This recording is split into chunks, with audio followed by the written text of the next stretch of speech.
How far would you go for a dream?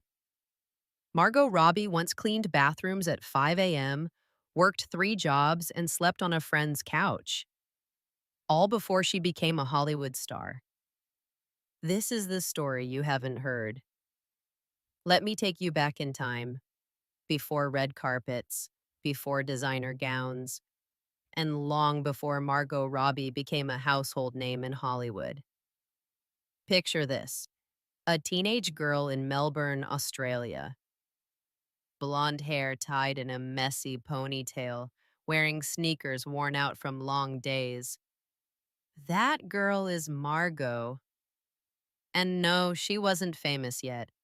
In fact, she was juggling 3 jobs, and yes, three, just to survive and chase a dream that seemed so far away it might as well have been on another planet. Her day started at 5 in the morning. While most people were still dreaming, Margot was already wide awake, scrubbing toilets, wiping down mirrors, and vacuuming the floors of strangers' homes. She worked as a cleaner, not glamorous, but necessary. After that, no time for coffee or rest. She'd throw on a different outfit and head straight to her second job, a desk job in an office. There, she filed paperwork, answered phones, and organized files with the same energy she used to clean floors. It wasn't acting, but it paid the bills. And when most people would head home for dinner or collapse on the couch, Margot was just getting started on job number 3, making sandwiches at Subway. She once joked that she was an expert at all the sauces and could make the perfect sub with her eyes closed. 3 jobs, no fame, no guarantee, just grit. But here's where it gets really interesting.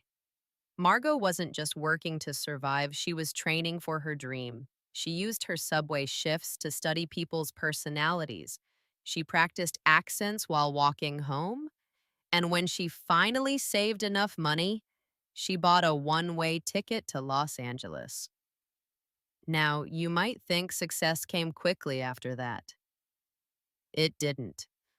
When she got to LA, she had no agent, no auditions, no place to stay. But she had that same fire. She once crashed on a friend's couch for weeks just to get to castings on time.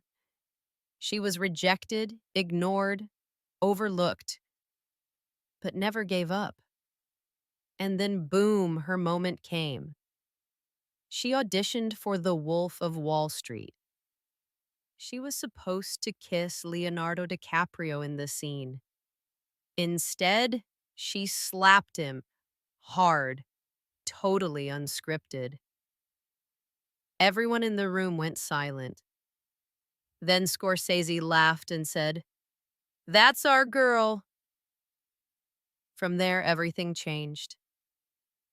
She became Harley Quinn. She produced award-winning films like I, Tanya. She worked with the best directors in the world and still found time to open her own production company, Lucky Chap, to tell more stories led by women. But despite the fame, Margot never forgot where she started. She says working at Subway taught her humility, filing papers taught her discipline, and scrubbing toilets taught her how to stay grounded.